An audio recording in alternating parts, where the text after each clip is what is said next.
Hi friends, అందరికీ నమస్కారం. హంసవేణి గట్టు యూట్యూబ్ ఛానల్కి వెల్కమ్ ఫ్రెండ్స్, వెల్కమ్.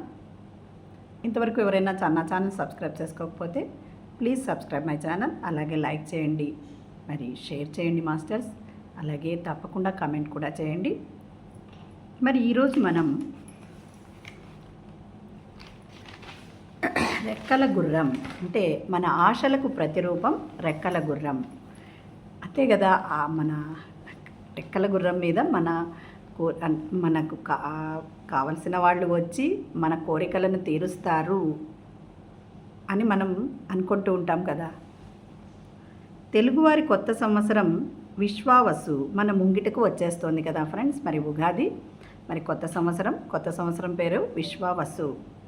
కొత్త సంవత్సరం కొత్త ఆశలకు తెరతీస్తుంది. ఇలాంటి ఆశలకు ప్రతిరూపమే మన పురాణాలలో అభివర్ణించిన రెక్కల గుర్రం. ఉచ్చైస్రవం భౌతిక పరిమితులను అధిగమించి పురోగతిని, ఆధ్యాత్మిక శక్తిని పొందాలనుకునే వారికి ఇది మార్గదర్శి. అంటే మనకు ఈ నూతన సంవత్సరం ఎటువంటిదంటే ఫ్రెండ్స్, మనం ఏ పనినైనా మొదలు పెట్టడానికి నాంది. అంటే ఎన్నో పనులు మనము లెక్కలు రాయడం కానీ, ఒక కొత్త పనిని అవలంబించాలి అంటే, స్టార్ట్ చెయ్యాలి అంటే ఈరోజు దానికి చాలా ముఖ్యమైన రోజు, అంటే దానికి ప్రాతినిధ్యం ఉన్న రోజు. అంటే మనం చూడండి, ఇక్కడ మనం ఏం చేయాలని ప్రతిరోజు వీడియోలో చెప్పుకుంటూ ఉన్నాం కదా చివర్లో. అంటే మనము ఏ పనినైనా, ఒక చదువుకోవడం కానీ, ఒక బిజినెస్ స్టార్ట్ చేయడం కానీ, ప్రతిదీ అలాగే మనము ధ్యానం చేయడం కూడా ఈరోజు ప్రారంభిస్తే అది మంచిది. ఎందుకు ఫ్రెండ్స్, మరి ప్రతిరోజు మనం ఏ పని చేస్తామో ఆ పని మన దైనందిన జీవితంలో అంటే మనకు అలవాటైపోతుంది. ఎందుకు, ఉదయాన్నే లేస్తాము, చక్కగా ఏం చేస్తాం ఫ్రెండ్స్, మరి కాలకృత్యాలు తీర్చుకొని బ్రష్ చేస్తాం.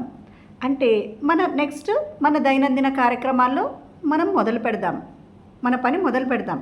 కానీ అది అలవాటు కావాలి అంటే ఏదైనా మరి మండలం అందుకనే కదా, ఏ పూజలు చేసినా, ఏ దైవానికి మనం ఏ పూజలు చేసినా మండలం అంటారు. అయ్యప్ప మాల వేసుకోండి, శివునికి మాల వేసుకోండి, మరి శక్తిమాతకు, ఇప్పుడు భవానీ మాతకు మాల వేస్తారు, ఆంజనేయ స్వామికి వేస్తారు.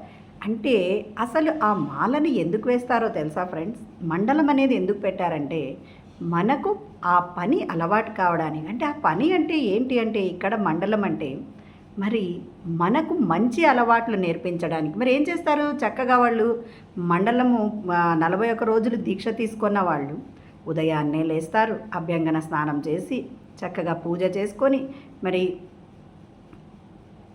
టెంపుల్కి వెళ్ళి వస్తారు. తాగరు, తినరు, మాంసం తినరు, మద్యం తాగరు, మంచి అలవాట్లతో ఉంటారు. ఇతరులని తిట్టడము ఇలాంటివి కూడా వాళ్ళు చేస్తూ ఉండరు కదా ఫ్రెండ్స్. మరి అలవాటు అవుతాయి. అంటే మనం ప్రతిరోజు చేస్తూ ఉంటే ఏదైతే మన జీవితంలో అలవాటు అయిపోతుందో అలా అలవాటు అవుతుంది. కాబట్టి ఫ్రెండ్స్, మనం ఇప్పుడు ఆ రోజు ఉగాది రోజు చక్కగా నేను ధ్యానం చెయ్యాలి అని మనం ఒక సంకల్పం తీసుకుందాం, చక్కగా ధ్యానం చేద్దాం. మరి ధ్యానం ఎలా చేయాలి మనందరికీ తెలిసిందే కదా ఫ్రెండ్స్. చక్కగా వేళలో వేళ్ళు పెట్టుకొని, కళ్ళు రెండు మూసుకొని సుఖాసనంలో కూర్చోలేని వాళ్ళు మరి చైర్ మీద కానీ, సోఫా మీద కానీ కూర్చుకొని, కాళ్ళు ఒక దాని మీద, మన చిన్న పాదాలు ఉంటాయి కదా, అలా ఒకదాని మీద ఒకటి వేసుకొని కళ్ళు రెండూ మూసుకొని మన సహజమైన శ్వాసను గమనించడమే ధ్యానం ఫ్రెండ్స్. మరి సహజమైన శ్వాస అంటే చాలామందికి డౌట్స్ వస్తూ ఉంటాయి. సహజమైన శ్వాస మీన్స్ ఏం లేదు ఫ్రెండ్స్, ఇప్పుడు నేను మాట్లాడుతూ ఉన్నా జరుగుతూ ఉంది, మీరు వింటూ ఉన్నా జరుగుతూ ఉంది, మీరు చూస్తూ ఉన్నా మీ శ్వాస జరుగుతుంది. దానిని గమనించడమే ధ్యానం అంటే. చక్కగా మనము అలా ఉన్నప్పుడు మన ఆలోచనలు నిలబడిపోతాయి ఫ్రెండ్స్. అప్పుడు ఎప్పుడైతే మన ఆలోచనలు నిలబడిపోతాయో, అంటే ఆలోచన రహిత స్థితి మన మనసులో ఉన్నప్పుడు, అప్పుడు మనకి ఇక్కడ బ్రహ్మరంధ్రం అని ఉంటుంది. మన చిన్నపిల్లలకు పుణుకుంటుంది కదా, కొట్టుకుంటూ ఉంటుంది. దాంట్లో ఆ విశ్వంలో ప్రతి చోట ఎనర్జీ అనేది ఉంటుంది. ఆ ఎనర్జీ ఎప్పుడైతే ఆలోచన రహిత స్థితి ఏర్పడుతుందో దాంట్లో చక్కగా మనకు ఎనర్జీ పాస్ అయ్యి, మనకు నాడీ మండలం శుద్ధి అయ్యి, మనకు చక్కని ఆరోగ్యము, మన కుండలిని శక్తి కూడా జాగృతమవుతుంది. దానివల్ల ఏమవుతుంది, మరి మనము నిన్నటి వీడియోస్లో కూడా తెలుసుకున్నాం. ఏమి అంటే, మనకి ఎప్పుడైతే మన నాడీ మండలం శుద్ధి జరిగి మన కుండలిని జాగృతం అవుతుందో అప్పుడు చక్కగా మనం ఎన్నో దోషాలు ఉన్నాయి అని అనుకుంటూ ఉంటాం కదా ఫ్రెండ్స్. రాహు దోషము, శని దోషము, ఇది బాగలేదు జాతకాలు, అవన్నీ కూడా వెళ్ళిపోతాయి అని మన పంచాంగం కూడా అదే చెప్తుంది ఫ్రెండ్స్. కాబట్టి కుండలిని శక్తిని మనం జాగృతం చేసుకోవాలంటే ఏకైక మార్గం ధ్యానం చేయడము ఫ్రెండ్స్. మరి ఇక్కడ మనం ఇప్పుడు ఈ రెక్కల గుర్రం గురించి తెలుసుకుంటున్నాం కదా. చూడండి, ఆధ్యాత్మిక శక్తిని పెంపొందించుకోవాలి అని అనుకునేవారంటే ఈ ఉగాది పండగకి మన పురాణాలలో ఈ అభివర్ణించారు ఈ రెక్కల గుర్రం గురించి. అంటే మనం ఏదైనా పురోగతిని, ఏదైనా ఒక పనిలో అంటే అభివృద్ధిని సాధించాలి అన్నా, ఆధ్యాత్మిక శక్తిని పొందాలనుకున్నా ఇది మార్గదర్శి. స్వేచ్ఛ కోసం, అసాధారణ శక్తి సంపన్నత కోసం, ఆధ్యాత్మిక ప్రగతి కోసం తపన పడిన మనిషిగా మారిన మనిషి ఆలోచనల నుంచి ఉద్భవించిన లోతైన తాత్విక భావన ఇది. పాశ్చాత్య పురాణాలన్నింటిలోనూ ఈ ఉచ్చైశ్రవ ప్రస్తావన ఉంది. అంటే మన పురాణాలన్నింటిలో కూడా ఈ ఉచ్ఛ్వైసన అంటే మనం ఈ రెక్కల గుర్రం ప్రస్తావన ఉంది ఫ్రెండ్స్. క్షీరసాగర మదనం జరిగినప్పుడు 7 తలలతో తెల్లని కాంతులీనే దివ్యాశ్వం ఉద్భవించింది. మరి క్షీరసాగర మదనము ఎవరికి జరిగింది? దేవతలకు, రాక్షసులకు జరిగింది కదా ఫ్రెండ్స్. అప్పుడు 7 తలలతో ఉన్న ఏది అశ్వము ఉద్భవించింది దాంట్లో నుంచి. అంటే మనకు తెలుసు కదా, అక్కడ అమృతం వచ్చింది. మరి అలా ఈ గుర్రం కూడా వచ్చిందనమాట. దేవలోకాన్ని మానవలోకాన్ని కలిపే అశ్వం ఇది. నరసింహ పురాణం ప్రకారము దేవతలు, అసురులు అమృతాన్ని పొందేందుకు క్షీరసాగర మదనం ప్రారంభించారు. దఫదఫాలుగా 1000 సంవత్సరాలు సాగిన ఈ మదనంలో అనేక దివ్య వస్తువులు, జీవులు ఉద్భవించాయి. అంటే అక్కడ ఎన్నో జీవులు కూడా ఉద్భవించినాయి కదా. అంటే ఆ మదనం చేసినప్పుడు ఎన్నో వచ్చాయి దాంట్లో నుంచి. అప్పుడు ఆ హాలాహలం కూడా వస్తుంది, విషము. అప్పుడు ఈశ్వరుడు మింగి దాన్ని ఇక్కడ పెట్టుకుంటాడు కదా. మరి ఈశ్వరునికి కూడా ఇక్కడ బ్లూ కలర్గా ఉంటుంది కదా ఫ్రెండ్స్, నీలంకరంగా.